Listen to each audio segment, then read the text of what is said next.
SEBI research ప్రకారం 95% of the traders loss అవుతున్నారు. Only 5% మాత్రమే సక్సెస్ అవుతున్నారు. ఇంకా ఈ రీసెర్చ్‌లో డీప్ రిపోర్ట్ ఏంటంటే, పర్టిక్యులర్‌గా ఆంధ్ర, తెలంగాణ స్టేట్స్‌లో పర్ హెడ్ 1.4 లాక్స్ నష్టపోయారు ఇప్పటి వరకు.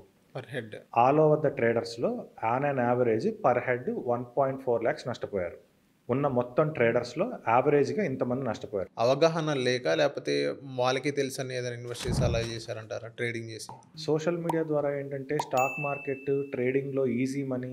సో, రోజుకి మీరు ఇంత పెడితే ఇంతొస్తుంది అనే ఇలాంటి కొన్ని వీడియోస్ వల్ల ఏంటంటే, ఓకే. మనం కూడా చేస్తే మనం కూడా వస్తుంది అన్న మెంటాలిటీ సగటు మిడిల్ క్లాస్ మ్యాన్‌కి ఖచ్చితంగా ఉంటుంది. హ్మ్.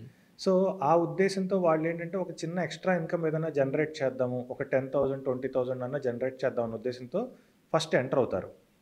ఎంటర్ అయిన తర్వాత అది ఫస్ట్ ఏదన్నా మనీ కొంచెం వచ్చిందనుకోండి. అనుకోకుండా వాళ్ళ లక్కో ఏదైనా కలిసొచ్చి కొంచెం మనీ వచ్చిందనుకోండి. వాళ్ళ మైండ్ సెట్ వచ్చే ముందు ఏంటి? నాకొక 20,000 30,000 ఎక్స్‌ట్రా ఇన్‌కమ్ వస్తే చాలు అని వచ్చిన వాళ్ళు గ్రీడీనెస్ పెరిగిపోతుంది. ఓకే. సో, ఆ గ్రీడీనెస్ పెరిగిపోయి ఇంకా చేసి, ఇంకా చేసి ఓవర్ ట్రేడింగ్ అయిపోతుంది.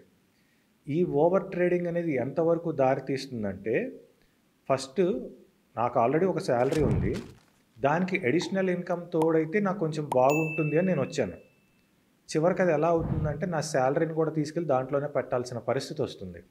ఈ విధంగా స్టాక్ మార్కెట్‌లో ట్రేడర్స్ అనేవాళ్ళు ఎక్కువ మంది నష్టపోతూ ఉంటారు.